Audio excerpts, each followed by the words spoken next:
Coming up, the truth about banks and your investments, making sure you're getting what you paid for. Finding and expressing creativity you never thought you had. And a city that's a potpourri of the past, present, and future. All this and more next on Time for Living.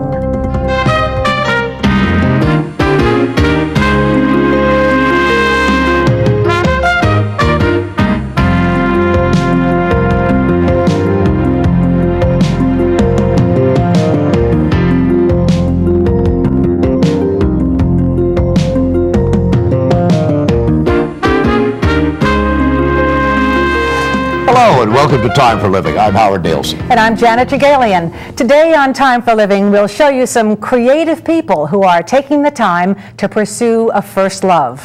We'll travel far north to show you a fascinating city with a mixture of past and futuristic architecture. And we'll help you figure out how to make safe and educated investments. Of course, we'll bring you this week's Medical Minute, health, finance, and more, and a whole lot more.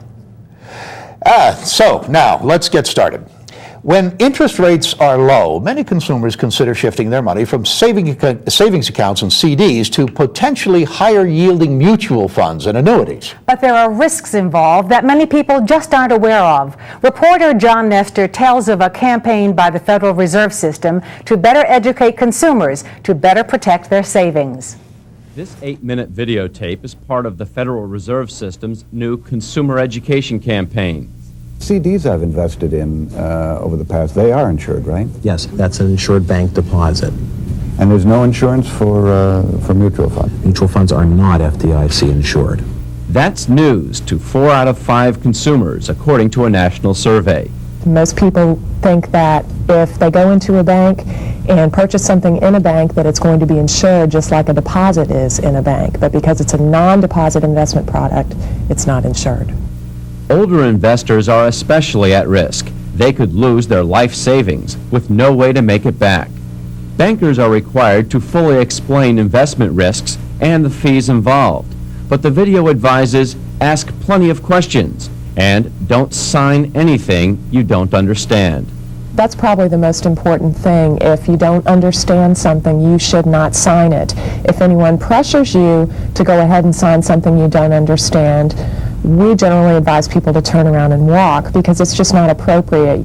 The Federal Reserve System's campaign seeks to remind consumers investments are not deposits, and you should investigate before you invest. I'm John Nestor reporting. That video was produced by the Federal Reserve Board and several Federal Reserve banks with the assistance of the AARP. Free copies of the video are available to consumer groups by calling the Federal Reserve Bank of Minneapolis at 612-340-2235. When Time for Living continues, a man who knows how to get around on Capitol Hill. Stay with us.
This way. Perfect.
Welcome back to Time for Living. Joining me in the studio to discuss what's happening on Capitol Hill is the Honorable Mickey Edwards, who has served 16 years on Capitol Hill as a member of the House representing the state of Oklahoma. He was also the fourth-ranking Republican leader and chair of the House Republican Policy Committee. Edwards' other committee assignments included the Appropriations Subcommittee on Foreign Operations and Military Construction and the Education and Labor Subcommittee. Mr. Edwards is a founder and trustee of the Heritage Foundation in Washington and writes a nationally syndicated column as well as commentaries on National Public Radio. Welcome to Time for Living, Thanks, Mickey. Jim. Nice to have you here. Thanks, glad to be I feel here. as though you should be a wind-up doll, and you do so many things and are involved in so many things that just let you go and carry on. Well, it's exciting, and I do this, I teach, it's an exciting opportunity in the teaching and the writing to try to get people involved, to get more people trying to shape the way their government is working. And You're at the JFK School, is that right? Right, at the Kennedy School at Harvard. And you're teaching public policy? Right. And you've been there for some time. Yeah, nearly 5 years now. And what is it you're trying to teach everyone? Well, what I hope I can do is provide some of the new leaders, people who are going to really care about people, who are going to say, how can we shape public policies in a way that make the economy strong, that help people get good work, and have fulfilling lives. Mm-hmm. And a lot of the students that we get are people who are really committed to public service, and that's what makes it exciting. And are many of them, do you think, hoping to achieve some kind of elective office? A lot of them are. A lot of the ones I had a class this semester where people, I think a lot of them are going to go run for public office. But we also try to get them to do things outside of government. You can shape things through advocacy, through nonprofit organizations, all kinds of volunteerism types of activities. Are there lots of jobs out there for your graduates? Yeah, there are quite a few, especially in the nonprofit areas. Government is getting a little bit smaller, but public involvement isn't getting smaller. But we hear that the economy is humming right along, that business is booming, even though people may be complaining that their wages are pretty much stagnant or increasing somewhat, the benefits aren't there, yet the economy is just supposedly doing so beautifully. Well, there's a lag time, obviously, and the economy is doing well right now by every indicator that I've seen. And even people are complaining about stagnant wages or whatever. That'll change. As the economy is strong and remains strong for a while, people are going to be better off. Their investments are going to be in better shape. People who are looking for work, are going to be better able to find it. So, I'm very encouraged by the signs we're getting about the economy. But what right about now. these people who are working two jobs in order to make ends meet? People who are really finding it very difficult to take care of their debt. Are they going to be able to see changes in this in the future? Well, if the economy stays strong, they will. What's happened, of course, is that for several years now, all of the good indicators were because both husband and wife were working, and so it was a little bit misleading. There's no question about that. But if the economy remains strong, I think it's going to have we've got improving situations in terms of international trade. That's going to help. So we have a lot of activity going on in Washington that's going to make government more efficient. Reducing the size of federal bureaucracies, transferring programs back to the states where they can be run more efficiently. So, it hopefully... takes time for all of this to actually become you have to get the effective. ball rolling, and it takes a few years just to feel it. Do you think we're going to see a continuation, though, of entrepreneurship? We're seeing so much on an international scale now, and the kind of impact this has on our economy. Is this what is making a difference as well? I think one of the things that's happening is there is agreement now between both parties in Washington to make government a little smaller, to make it less centralized, to get the private sector more involved, and that is going to have that effect, absolutely. You know, let me tell you something you got to watch for. What's that? It's the results of the budget negotiations, you know, that are going on. We're moving actually toward having the president and Congress be able to come to an agreement. It's not going to happen overnight. No, but that's incredible, because yeah, usually they're absolutely. miles or eons apart, and now the differences are fewer. Bill Clinton gets a lot of credit for that, because Clinton has moved in the direction of saying we're going to cut taxes. They just disagree about where they're going to cut them or how much. You know, we're going to make government smaller. There's disagreement about where you make it smaller and how fast. You know, so when the president of the United States, who's a Democrat, says, you know, we want less government, the era of big government's over, we want a balanced budget, and the Congress, which is Republican, says the same thing, you know, that's a good sign. We haven't been there in a long time. But it's unusual to see this moving together. I really believe that the public has heard, Washington has heard what the public would like. Absolutely. And this is why we're seeing this coalescing of attitudes. Yeah, now, what about the states, though, Mickey? Are they going to be able to absorb a lot of the responsibility? They can absorb the responsibility. Let me tell you where people could get misled, though, Janet. The states are going to, I think, do a better job of managing programs, but government may not necessarily get smaller. The federal government's going to get smaller, but then if you live in a state that, say Massachusetts or Pennsylvania or some other state, you know, that wants to be very progressive. Well, I don't know, how big of government is progressive, but a state that wants to produce a very high level of benefits for their citizens, they're going to have to make decisions at the local level, and they may have to create programs there, and may have to raise state taxes and local taxes. But they have to look to the federal government in order to actually have this take place. Well, financially. Gradually that'll change. The tax base will also move to the states, and so the battleground will shift. Instead of the battles being in Washington over how big government will be, it'll be at the state capitol. Will they be getting more block grants as opposed to specifically designated funding for programs? Well, there's more of a move in that direction to allow the states greater flexibility and the local governments greater flexibility about how they spend whatever money they get. So more block grants probably. What programs are we probably going to see impacted the most? Well, mostly it's going to be welfare-type programs. That includes child care programs. It includes maybe senior citizens, and a lot of things where the government gets involved now out of Washington. Well, the problem, of course, when Washington does it is that it sets up a lot of command and control. Yes. One-size-fits-all regulations. So as that moves into the states have to make their own decisions. But a lot of that whole area there, apart from defense and apart from some big infrastructure questions, is going to be shifting more out of Washington, more to a local level. And will that make the disparity in the states then again as what? Oh yeah, sure. The states won't all be the same. This was the reason for the big move for bureaucratizing it in Washington. Yeah, and I don't think there's any question. Not all states are going to resolve these questions in the same way. And there will be states that will be providing greater levels of benefits from the government than other states.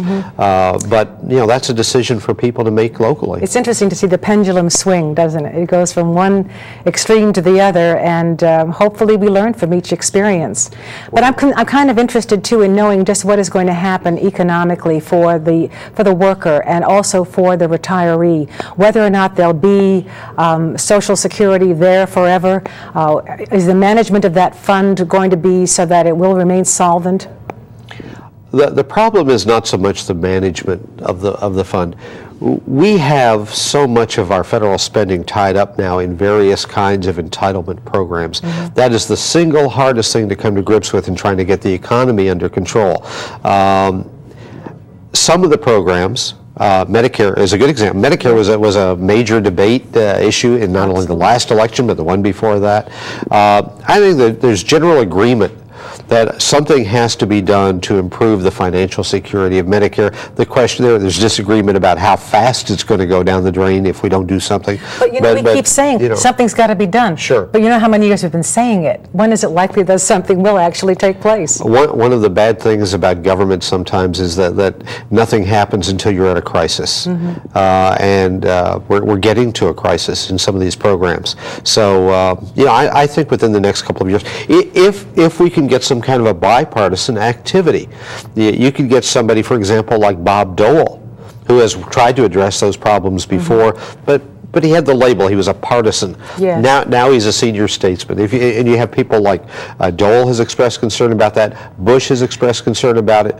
People like Bob Reich. Bob Dole, unfortunately, still has the character of having just helped Gingrich. So he still hasn't gotten rid of the partisan cloak. No, well, sure. He is a partisan Republican. He's not going to change, but he can address issues like this now. He doesn't have to face the voters. He can look objectively what needs to be done to make this program viable.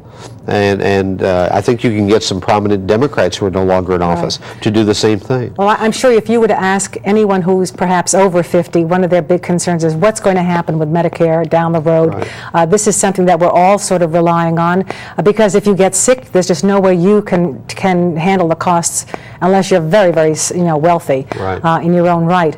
But it appears that the reports from Washington are that within 4 years, Medicare A, which is the hospital component, is going to be insolvent. Absolutely. And that's rather frightening. That's why I say, you have to reach a crisis point, and we're getting there. And I think Congress, I anticipate that the rhetoric will be set aside somewhat, and in this Congress or early in the next Congress, that something will be done about it because we have to. Otherwise the system will be bankrupt. Will people, though, be able to still continue to think that Social Security is going to be there for forever? I think one of the things that we may see, I don't know this, but one of the things we may see is more support for the idea of having alternative kinds of retirement programs approved by the government, but that Social Security is not the only way in which you can go, and more seniors will be able, or younger people as they're looking forward to their senior years, will be able to put money into other kinds of retirement programs approved by the government. The only problem with that is that right now the younger people are paying for the Social Security of the people who are collecting. Right. I mean, how do you take care of that stopgap interim period when people start putting money aside for themselves and others are still able to receive money? This is like a lot of programs like this. It has to be phased in. There has to be a transition period. There may have to be some government subsidy to make up, the shortfall if a lot of the younger workers, move out of the system. But then you compound it with the baby boomers. I mean, they're there in numbers that are almost incredible. But a lot of the baby boomers will opt for a different kind of system. Social Security is a system that it's better than having nothing. Right. It's a good stopgap, but most people would be able to do better using their money into some other kind of a program rather than Social Security. And as the baby boomers have the option to do that, and younger ones coming along, I think it'll But again, work. you have to wait for that stopgap time measure so people will be able to accumulate the money they're currently unable to save to be able to start putting it into those savings. But there's one other thing that I think would help, it would help the country. Right now, we have ways in which we sort of force people out of the system, out of the workforce. As they get older, you're going to lose your Social Security benefits if you have a certain amount of income. And we push people out, 55, 60. Goodbye. Bad move. They've gained the experience, the knowledge. They could be the most productive workers you've got. But they're at the high end of the wage scale too, and the company's got to find a way of looking at their bottom line. That's kind of like in the major leagues, right? But you've got a salary cap. But I want to pursue what you're saying. Yeah. You think that it's important for older Americans to not be forced out. I think older Americans should be allowed to continue to work in the workforce without being penalized for it. Absolutely. And still collect some kind of Social Security. Sure, they've paid into it. It's their money, and they're due it back. The idea that when you reach a retirement age or a certain preset age, 62, 63. 65, wherever. The idea that when you reach that point, you have to live in poverty or else. But the point is, if you're trying to phase in a new system, wouldn't the people who continue working be able to say, I won't take Social Security, or I'm going to take a phased down amount of it, so that we can begin to have this catch up, so that we can take care of that large generation of people in the middle? Sure, and we can't sit here around this table And solve it right now. But I believe there is going to be a move for a lot of reasons to let people who are older continue to be active in the workplace, and that's good for the country. Which leads you to the next important question about means testing. Is that Right. something that you think is really viable, and that is just on the foreseeable future? Well, I think it's viable, but I'm for it for another reason.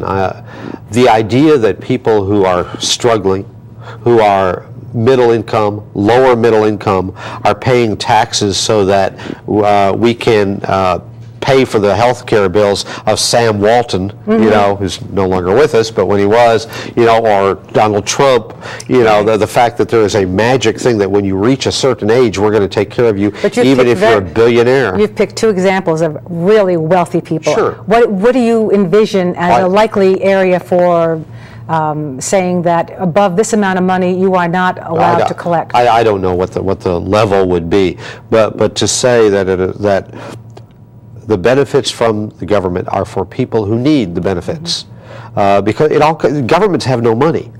They have to take it from someplace. Right. So they're taking it from people who are not rich, in order to give benefits to people who don't need it, who are rich. And I don't know where you draw the line about what's rich, but I think ultimately you've got to get to means testing for moral reasons. To tax people with less money to give benefits to people with more money, it just is ludicrous. And we talked also about welfare programs and other entitlement programs, and just how deeply will they be affected in your view? By the block grants coming into the states and having the states have to assume the responsibility. Well, they're going to be affected. One reason they're going to be affected is a state gets a block grant. A state may choose to put its money, for example, not into welfare programs, but into education. A state which has a lot of rural area, scattered businesses, and decaying infrastructure, may see that it needs to keep people employed and the income level high enough, may have to build new roads and bridges and spend their money that way. So it's going to have an effect on all those programs. States will choose their own priorities. In your opinion, how effective are older American groups or any special interest group in helping to change or to shape legislation in Washington? I'm thinking like of AARP, which supposedly has a very effective track record. Well, they can be very effective. The main thing is all of these national organizations, and I hope I don't cause all the viewers to have a heart attack, they're being run by people in Washington. Now, to the extent that those people in Washington are listening to their members, they do a good job, and they get their members involved. AARP often does a good job. There was at least one occasion when I was in Congress when AARP was awful. They did a terrible job. They totally misrepresented their members. They paid the price for it. They paid a terrible price, and their members rose up in fury over it. And so what's important is for the professional staff people who are in Washington with any of these groups, whether it's the National Association of Mature People, the AARP, whatever, they have to listen to their members and not presume that they have some better idea about what's good for seniors. The seniors know. They're very wise. Are we likely then, we know that the seniors are a very good voting bloc, there's no question about that, but are we likely now to see, even though there is a national umbrella organization, that we're going to see different kinds of state efforts on the part of special interest groups to try to bring about changes at the state level, since that's where the changes have to be made? The organizations that are going to be effective are the ones that lose their Washington focus, that for example, put less into their Washington headquarters and more into regional offices and state offices, and understand the political battles in the future. And Bill Clinton is moving in the same direction as the Republicans in Congress. The political battles in the future are going to be at the local and state levels. And national organizations that continue to focus on Washington and how you get to your congressman and events on Capitol Hill, are really going to get left behind. And did you ever think that Bill Clinton would take the credit for something like this 4 or 5 years ago? Well, actually, 5 years ago, 6 years ago, yes, I would have, because he when he was governor of Arkansas, when he first, he came on the public scene nationally, he was very much a centrist, moderate. His first couple of years in the White House, I wasn't sure at all. I mean, it seemed like he was trying to reinvent the Franklin Roosevelt of 1932, but he quickly got the message. This has been fascinating, Mickey. Thank you very much. Janet, it's been wonderful. Good to see you too. When Time for Living continues, some creative people who never thought they were. We'll explain when we come back.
Welcome back. Many people believe the cliche, you can't teach an old dog new tricks. However, studies have shown creativity evolves and sometimes blossoms with aging. So if you'd like to paint like Picasso or compose music like Beethoven, take the advice of some older folks who began a new life, one they always dreamed of after retirement. Mary Norton has the story.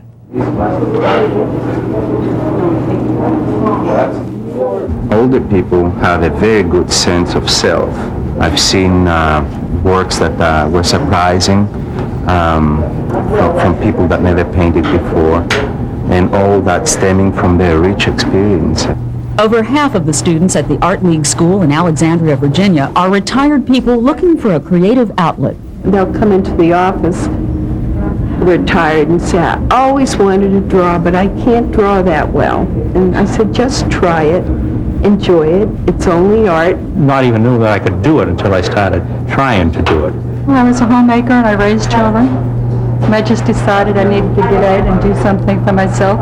What began as a hobby 5 years ago has turned into a business for the former seamstress. Her paintings are for sale at a gallery in La Plata, Maryland.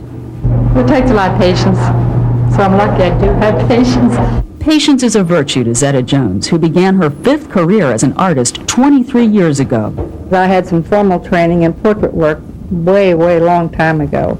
And like most artists, you take time off to make a living. Zetta made her living as a model, actress, designer, and Army WAC. And I've always said as soon as I got the time and the money, I was going back to my full-time love, which was painting. People often feel more comfortable to experiment, to try something new, which is completely opposite the stereotype of aging. It doesn't take any extraordinary skill.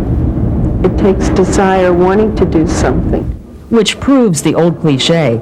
If you put your mind to it, you can achieve great things. I'm Mary Norton reporting. There are many forms of creativity in addition to the expressive arts. In fact, some older people find social interaction in volunteer work to be a satisfying creative outlet. So whatever your interest, just get out there and enjoy it. Now, if you want to suggest a person or program deserving a Second Effort Salute, then write to us at Time for Living, care of Second Effort Salute, P.O. Box 8452, Boston, Massachusetts 02114. Or you can leave your suggestion on our voicemail by calling 800-232-7213 or fax us at 617-329-1774. We'd love to hear from you. When Time for Living continues, we'll take a trip up north where the past coexists with the present and the future. Stay with us.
Welcome back to Time for Living. It's time to take a trip to a city that has something for everyone. Its unique architecture and historic castles are a splendid mixture of scenery.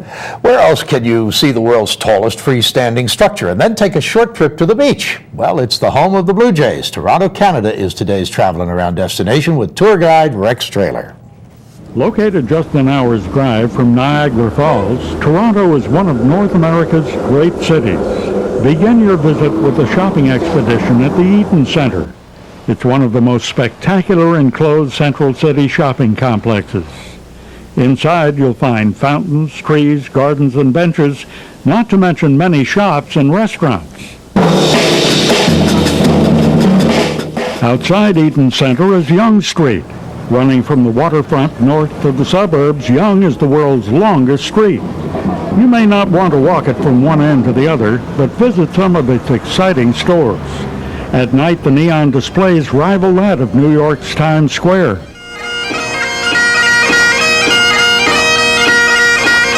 Not far from Yonge Street is Nathan Phillips Square and Toronto City Hall. The two curved office towers surround the saucer-shaped City Council building. Outside, you'll find a fine Henry Moore sculpture and a reflecting pool that becomes an ice rink in the winter. Have a taste for ethnic food? Then Kensington Market is the place for you. Here you'll find Polish, Greek, Italian, Jewish, Portuguese, Jamaican, and German cuisine, just to name a few. It's the crossroads of the world. The best time to visit, Friday afternoons, evenings, and Saturday morning. Not far from the Kensington Market is Toronto's Chinatown. Here you'll find dozens of Chinese restaurants, grocery stores, and curio shops. New York may have its Greenwich Village, but Toronto has the village of Yorkville. Yorkville was a rundown section of town, but in the last 30 years the village was restored, and now you'll find plenty of fine boutiques, restaurants, and art galleries. You may be surprised to find this sort of building in Toronto. The Casa Loma was built in 1914 at the cost of $3 million. The medieval-style castle has 98 rooms, towers, turrets, and secret passageways. It's open to the public throughout the year. For a bit of history, stop by historic Fort York, made up of blockhouses and ramparts dating from the War of 1812. A great place to take pictures. In the summer, the 8th King's Regiment, complete with 19th century uniforms, perform infantry drills and artillery salutes. Looking for something a bit more modern? Pay a visit to the CN Tower. At 1,815 feet high, the CN Tower is the world's tallest freestanding structure. It's the best place for breathtaking views of the city. One of those views is into the adjacent Sky Dome, with its retractable roof. You'll love the huge sculptures of rowdy fans. The Sky Dome is the home to the Toronto Blue Jays. We finish our visit to Toronto with a stop at the city's harborfront. Located on Lake Ontario, Toronto is one of the Great Lakes' largest ports. Safe, clean, and full of excitement. Toronto, today's traveling around destination. If you want to learn more about the destinations you've seen on Travelin' Around, then write to us at Time for Living, care of Travelin' Around, P.O. Box 8452, Boston, Massachusetts, 02114. Or you can leave your suggestion on our voicemail by calling 800-232-7213 or fax us at 617-329-1774. We'd love to hear from you. When we come back, health, finance, and more, Steve Burke has some investment tips you won't want to miss, so stay with us.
Welcome back to Time for Living. As we get older, our priorities and even our daily activities take on change. It's a process that coincides with our transition into the later years. Nowhere is this more true than in our financial life.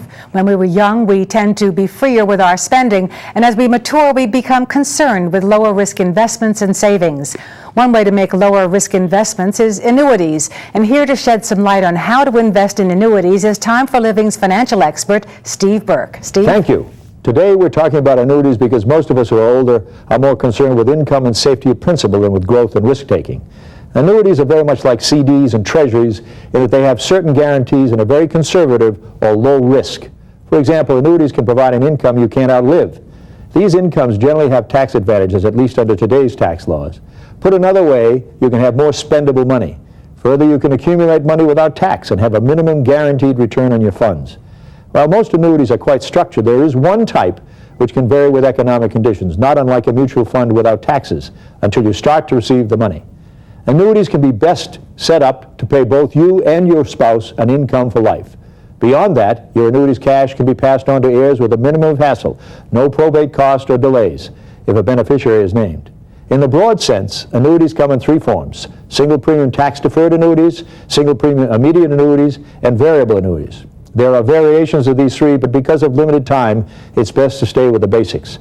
With a single premium tax-deferred, you pay a single sum to an insurance company, and they pay interest on the money. But your taxes are deferred until you actually start taking the money in a lump sum, or an income.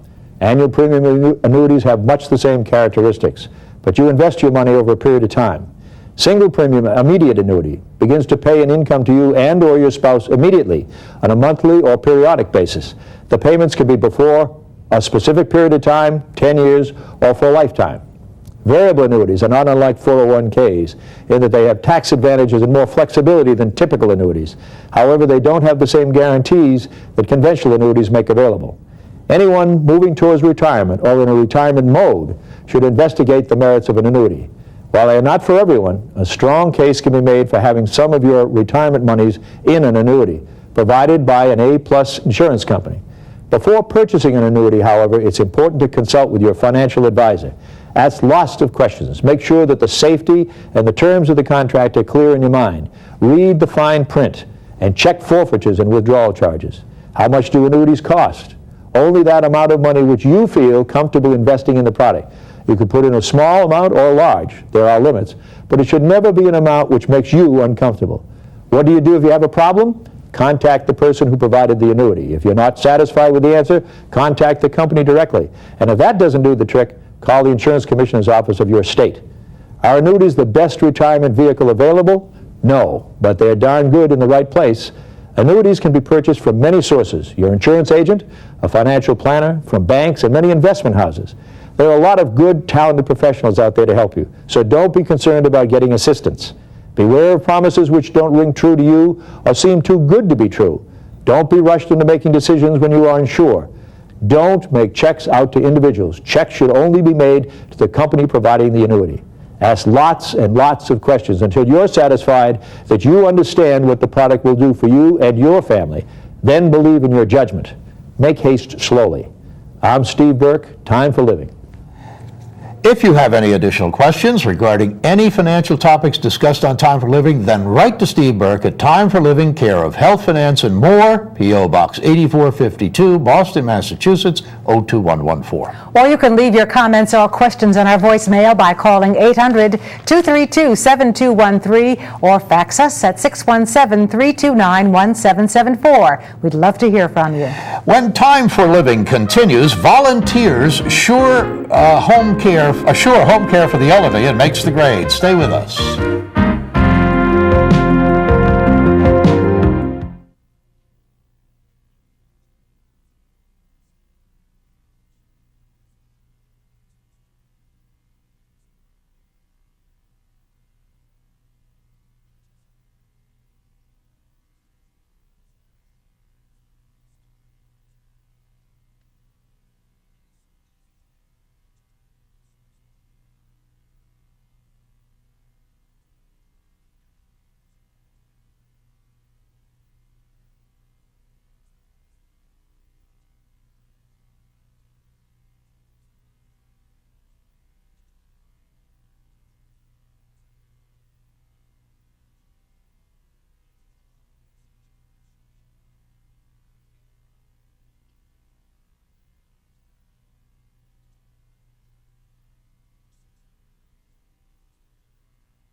In senior centers. Oh, okay. Oh, I see. Board and care homes. Okay. Yeah.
Welcome back to Time for Living. Board and care homes are a viable option for long-term care of the elderly, but the quality of this care can vary greatly. Thanks to a joint effort by Legal Counsel for the Elderly and the Kellogg Foundation, older volunteers are working with state officials to make sure that board and care homes are clean, safe, comfortable, and licensed. Mary Norton has that story.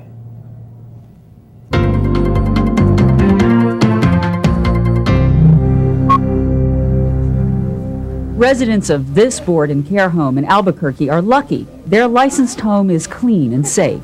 The staff is caring, and there are many activities to keep them busy. Start talking, kid. But for all the homes like this one, there are others where abuse, neglect, and exploitation occur. Now, thanks to a cadre of older volunteers, those homes are being identified and inspected, and in some cases, shut down. I go through these data outputs, these printouts, and try to find groups of people living in the same address who don't have the same last names, and it's obvious that they're not related. After cross-checking these names against lists of licensed homes, volunteers take to their cars and conduct field investigations. To look for things such as maybe 6 or 7 bags of garbage in one residence, things that are unusual. 2 or 3 walkers in a wheelchair on the porch, things that would indicate that it's probably a number of elderly. Once the information is gathered, it's time to get inside, talk to the director, and stress the importance of meeting the licensing requirements. And unlicensed facilities aren't necessarily doing bad work. Sometimes they don't realize that they need to be licensed. They maybe got into it kind of on a backhand kind of way. They started taking care of one elderly in the neighborhood, and pretty soon they had 2, and then they had 3, and not even realizing that they need to be licensed. Volunteers also meet with civic leaders, such as emergency fire personnel, alerting them to signs of trouble. It's very helpful to have older folks or older volunteers help out with this project, because they bring with them an amazing amount of expertise. I'm Mary Norton reporting. You know, Howard, it's really reassuring to know that there are people out there making sure that those who need help are getting it. You're absolutely right. It certainly is. Now, here's some information that can help you help yourself. Cholesterol has been implicated as a major factor leading to heart attacks and strokes for several decades now. Most patients in coronary care units, as well as a third of all cardiac operations, are on people over the age of 65.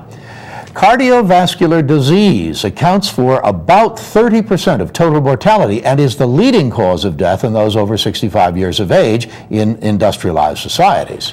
In senior centers and health clubs across the nation, people are comparing their cholesterol levels. Everyone thinks that the secret to a long and healthy life is low cholesterol, and that this should be achieved at any cost. Here to discern fact from fiction is Dr. Alan Abrams with today's Medical Minute. While cholesterol is a major risk factor for the development of coronary heart disease and strokes, There are differences in the meaning of our cholesterol levels as we age. Let's look at the facts. Age alone is associated with elevated cholesterols in 1/3 of older men and 1/2 in older women. The sharpest rises occur in women after menopause, and aside from this, the rises as we age occur mostly before the age of 55 and then plateau. Total cholesterol levels are less predictive of heart attacks in older adults than they are in younger people. That means that you can't boast that your cholesterol is better than your neighbor's and expect to be significantly less likely to have a heart attack or stroke. Studies have shown that treating high cholesterol in adults with known heart disease is more effective across the age span than treating cholesterol in older adults without any known cardiac condition. Most studies which have shown the effectiveness of cholesterol-lowering drugs have not had large numbers of older adults in them. The studies rarely include anyone over the age of 75. So in considering what is the best thing to do about our cholesterol levels as we age, we should engage our physicians in conversation, taking into account the following issues. 1. Am I healthy enough to engage in meaningful exercise and nutritional alterations which can improve my cholesterol enough that medication for that purpose is not cost effective? 2. If I smoke, then helping me quit smoking is probably the single best thing to do for myself, my blood vessels, and my heart, regardless of my cholesterol. How can you help me accomplish this? 3. If my cholesterol is too high, then is my bad cholesterol too high and worth treating with medications? If so, what are the risks of the medications? The current studies have not actually substantiated that lowering a high cholesterol in adults over 75 with medications is cost effective. Talk carefully and knowledgeably with your physician about the pros and cons of various treatments if your cholesterol is high. If you have had heart problems, cholesterol issues should probably be addressed. If your heart has been healthy, then the cholesterol number is of less concern, and treatment with medicine has yet to be definitively shown to make a significant difference. The best thing to do is what you always knew. Eat right, exercise regularly with your physician's approval, and avoid arguments over whose cholesterol is better. This is Dr. Alan Abrams with your Medical Minute. If you have any questions regarding any medical topics discussed on Time for Living, then write to Dr. Alan Abrams at Time for Living, care of Medical Minute, P.O. Box 8452, Boston, Massachusetts, 02114. Or you can leave your comments or questions on our voicemail by calling 800-232-7213 or fax us at 617-329-1774. We'd love to hear from you. We'll be back with more Time for Living in just a moment.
Welcome back to Time for Living. Well, that about does it for this week. Before we leave, we'd like to give you our address and phone numbers one last time so you can write or call us with your questions, comments, or suggestions, because this show is not only for you, it is about you. You can write to us at Time for Living, P.O. Box 8452, Boston, Massachusetts, 02114, or send a fax to 617-329-1774. If you don't feel like writing, you can leave us a message on our voicemail at 800-232-7213. Well, we hope you've enjoyed today's show. We look forward to seeing you next week, and we certainly will have more interesting people and places to introduce you to. Until then, remember, it's time for living. Take care. Bye now.